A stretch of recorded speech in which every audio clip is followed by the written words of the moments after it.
मेरे पत्रकार भाइयों, आपका मेरे इस संकट की घड़ी में यहाँ इतनी संख्या में आने के लिए हृदय से आभार। आपके सिवा अब मेरे इस धर्म युद्ध को जौनपुर के पूज्य माताओं, बहनों और भाइयों तक पहुंचाने का कोई और सहारा नहीं है मेरे पास। मेरे पति और आपके बेटे का गुनाह सिर्फ इतना है कि वो निर्भीक है। आपकी लड़ाई में उन्होंने कभी समझौता नहीं किए हैं। उन्होंने बिना रुके, बिना थके जौनपुर के लोगों की सेवा किए हैं और जब आपकी आवाज को सदन तक पहुंचाने के लिए चुनाव लड़ने का फैसला किया तो उनके ऊपर फर्जी मुकदमे कायम कराए गए। भ्रष्टाचार के विरुद्ध लड़ाई को कोई और रूप दिया गया है।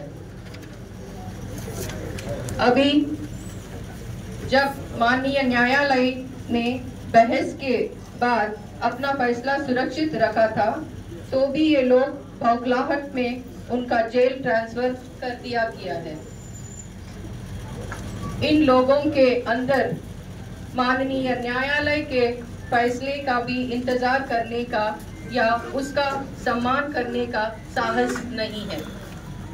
मेरे पति की ऊपर जिन लोगों ने AK-47 से जानलेवा हमला किया था और जिनको माननीय न्यायालय से उनके अपराध की सजा मिलनी भी निश्चित है, वो लोग सजा से बचाने के लिए लगातार प्रयासरत है और सत्ता से साथ काट करके आज मेरे पति की हत्या का प्रयास कर सकते हैं या उनको अन्य किसी फर्जी मुकदमों में फंसाने का साजिश कर सकती है, क्योंकि मेरे पति ही इस केस में एक ही गवाह है।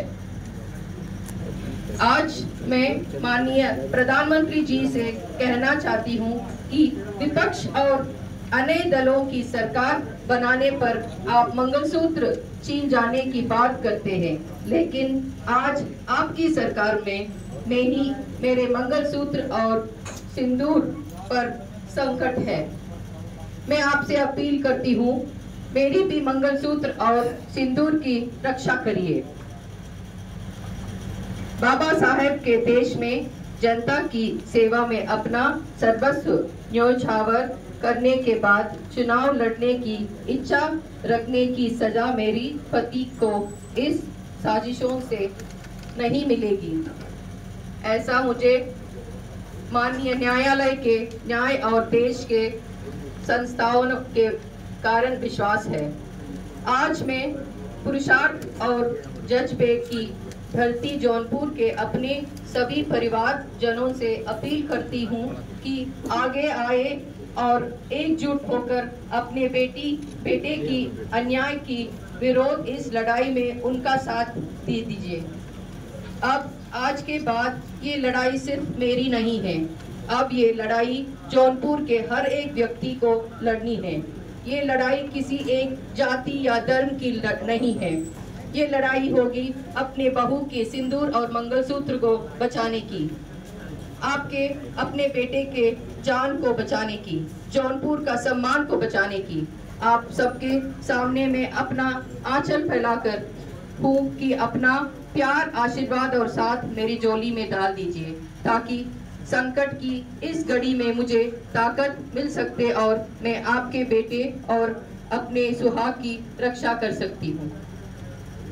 मैं आज बहन मायावती जी का हृदय से आभार जताना चाहती हूँ कि जौनपुर के सम्मान को बचाने की इस लड़ाई में उन्होंने हमारा हाथ थामा है और अपना आशीर्वाद दिया है।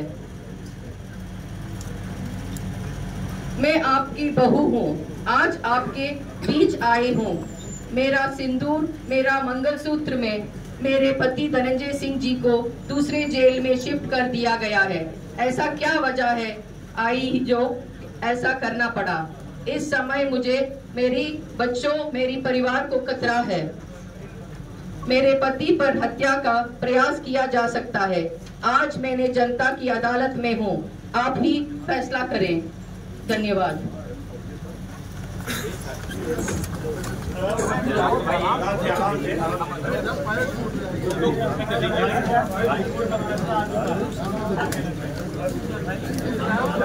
हम इससे पहले भी प्रेस कॉन्फ्रेंस में मैं बताया कि जुडिशरी के ऊपर मेरा पूरा विश्वास था, क्योंकि ये केस मेरिट था और इसीलिए हमको मालूम था इसको, और बहुत बहुत धन्यवाद कहना चाहती हूँ बेल आने के लिए।